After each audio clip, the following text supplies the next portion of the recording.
I'm going to preview the Baylor versus Houston women's volleyball game, which literally will be played October 1st at 7 p.m. Central Time on ESPN Plus. Of course, it will be live stats as well, and I apologize for looking down because I cannot memorize all this stuff. And Baylor is coming off of an upset win against number 9 TCU. It was 3-2. I will go over that real fast in terms of the scores, and y'all can keep track of the live, like the play-by-play on the live stats if you want to, or rewatch the game. 25-22, 23-25, 25-19, 24-26, and 15-9. Yeah, Baylor actually had a good lead in the fifth set. Then they tied it up at 7 apiece. After that, Baylor took over. Won the next 8 out of 10 points. First top 25 win all year. First top 10 win since the Wisconsin match back in 2022. I expect Baylor to move up in the polls, especially with 2 wins this past week, including a top 10 win. It's more like where we're going to be, and I'll put it in the title, and I might release it on literally the day before the game, and here's why. I got an appointment and the day before that when I release this, and eyes dilated, I can't look at stuff or screens at all. So that's why I'm doing this ahead of time. Partially, and releasing it a little later than it needs to be. Still no Bree Denny. She was not even listed. I don't think she even was there present. Something must, like in terms of like a jersey. So something has got to be going on. Still no Kendall Murphy playing, but she is in uniform. Maybe she's trying to get herself back to playing again. Because you got to remember, she had off-season shoulder surgery, and she said it was really messed up, and she played with it for a while before getting it fixed. So thus, Baylor's 8-3 overall, 3-0 in the Big 12, and Baylor's one of like less than 4 teams. And who knows what's going to happen with the other games that literally are going on right when I record this. Colorado's definitely the only other undefeated, by the way, with 2 top 25 wins. It's more like is Arizona State. I'm pretty sure just Arizona State. And I'm going to just look at the volleyball standings. This is like prior to the other games being played literally today, like Arizona State and Kansas State, Arizona and Kansas. Yeah. So Arizona State could very well lose to Kansas State. Kansas State beat a top 25 team. Let's not forget, and Arizona could very well lose to Kansas as well. So, point being, not a lot of teams currently would be undefeated in the Big 12 at this point. Now, Kansas, now Houston, that's the game I'm trying to refer to here. 8-5 overall, 1-1 in the Big 12. They did beat Texas Tech 3-1.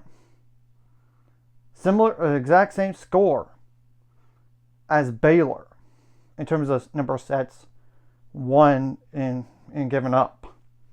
25-21, 25-13, 16-25, and 29-27.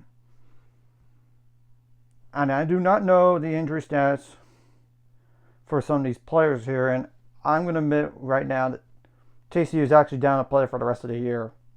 I'm not sure I mentioned her or not. Jalen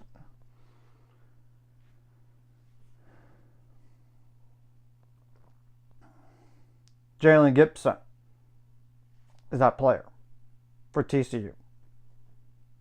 So that, just to go over that real fast. So in case some players don't play due to injury, it's like I don't know the injury stats for all these players.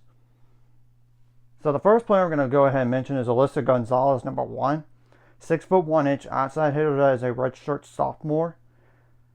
23 kills on 212 attempts with 26 attacking errors, 2 assists, 3 service aces, 7 service errors, 7 receiving errors, 47 digs, 14 blocks, 0 solo, and 3 blocking errors. There's Alana Torres Rivera, number 2. A 5'5" inch libero that is a senior. No kills on 3 attempts with 1 attacking error, 24 assists, 8 service aces, 14 service errors, 6 receiving errors, 151 digs, which is the most on the team, and that's it. There's Aubrey Sears, number 3, a 6 foot 1 inch outside hitter as a freshman. This is just in case they do play, by the way.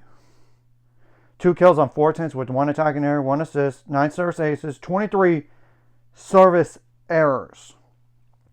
That is a lot. 10 digs. That's it. There's Olivia Klimis, Klimis. I apologize if I butchered that. A 5'9" inch setter. That's a freshman. No kills on 2 attempts with 30 assists, 3 service aces, 9 service errors, 40 digs. That's it. There's Avery Shimitis. Shimaitis.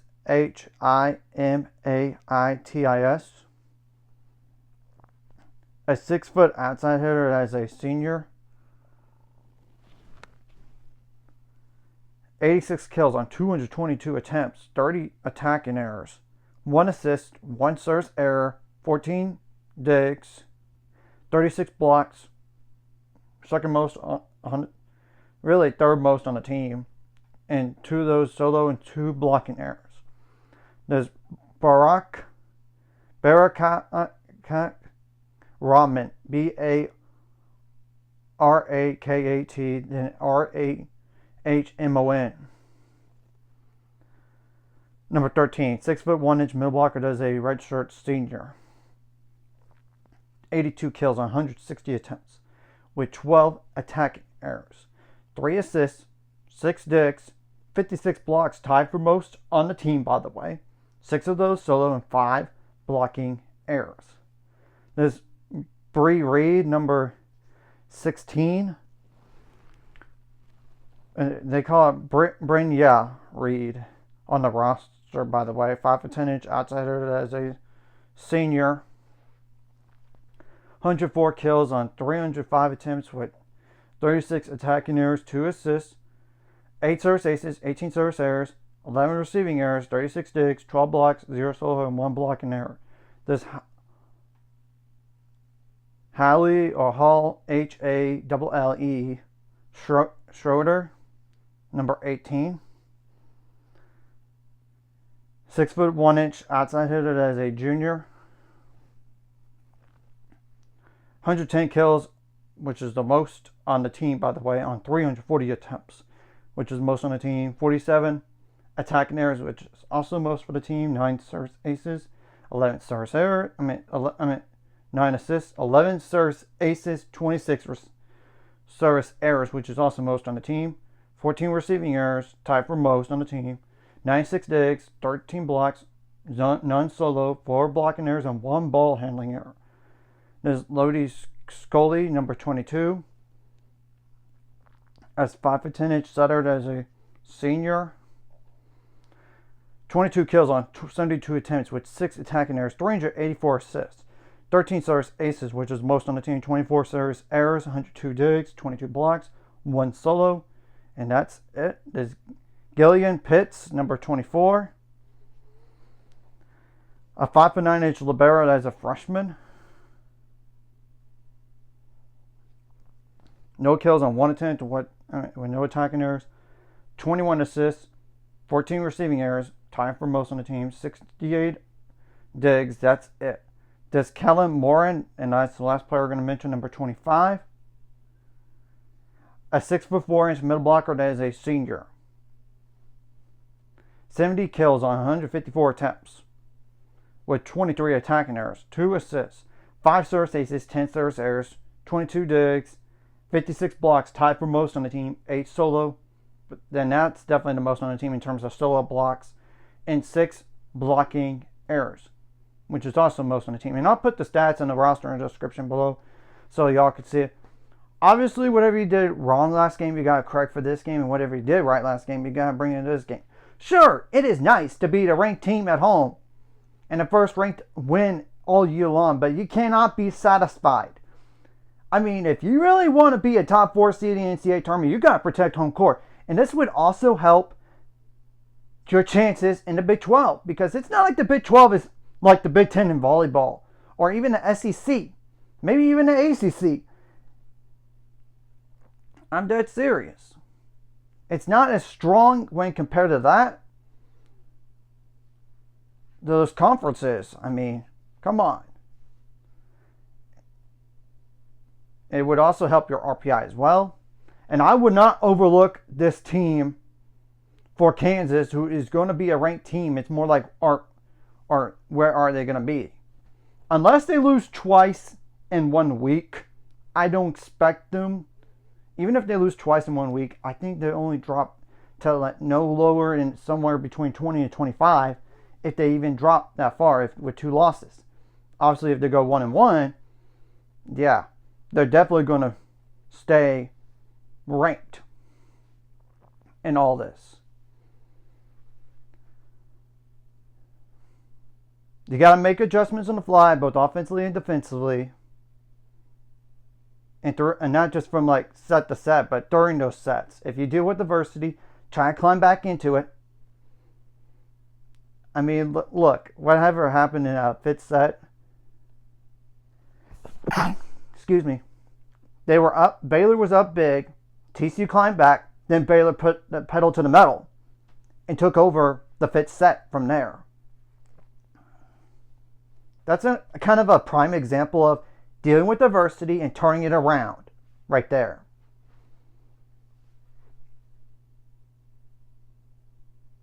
You need to get your home crowd involved as well. I mean, and try to take the Houston fans out of the game as much as possible. Now, defensively, it would really be helpful to serve tough, and hopefully you don't have as many service errors. However, like if you get some aces along with it, like a good number, it makes the difference.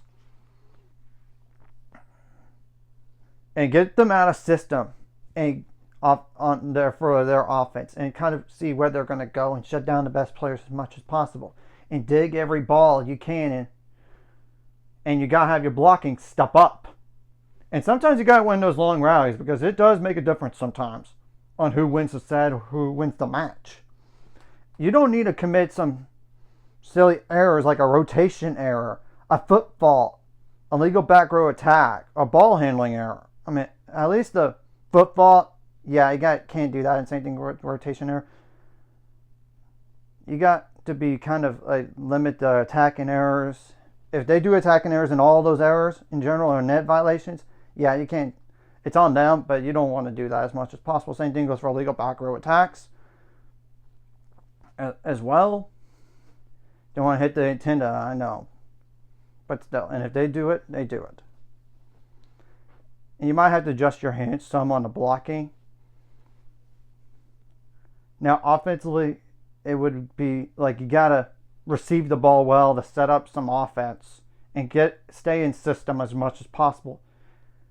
And you don't need to force like free balls over, and if you want to do that on defense, I know you do, or overpasses, and you got to take advantage of those free balls and overpasses as much as possible.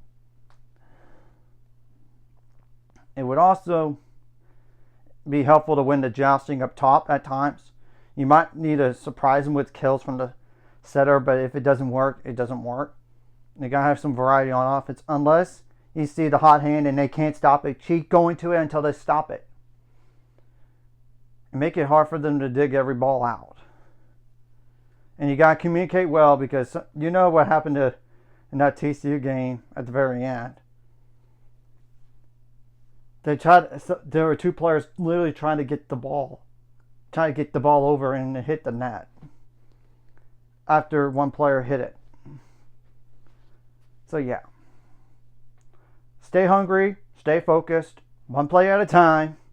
Be really good on side outs, both offensively and defensively, and go ahead and protect home court. Because seriously, if you really, like I said earlier, if you want to be a top 4 seed in the NCAA tournament or even better and improve your ranking and RPI down the line, you got to protect the home matches. And sure, and don't have a letdown from that TCU game. Just don't. And I'm sure they're going to stay hungry because they have a chance. They're starting so well in the Big 12 right now, 3-0. Let's try to make it 4-0 if possible here, and then head to the tougher game of the week at home, and that's Kansas. Just saying. And you got to have your role players step as well as your better ones and shut down the better ones for Houston. So anyways, if you like this content, hit the like, subscribe, and see you guys later on the road to 800 subscribers. Of course, ultimate goal is 1,000 more. So my mind, of course, like video, comment video really helps YouTube background. So more people can see it. Sharing the video does help as well. So more people can watch. And if you're watching, and then hit subscribe button for the notification bell as well. And don't end up like Utah at home or BYU at home when they lost to unranked teams here. Seriously, that did happen. I'm just saying. You got to play a clean game as much as possible.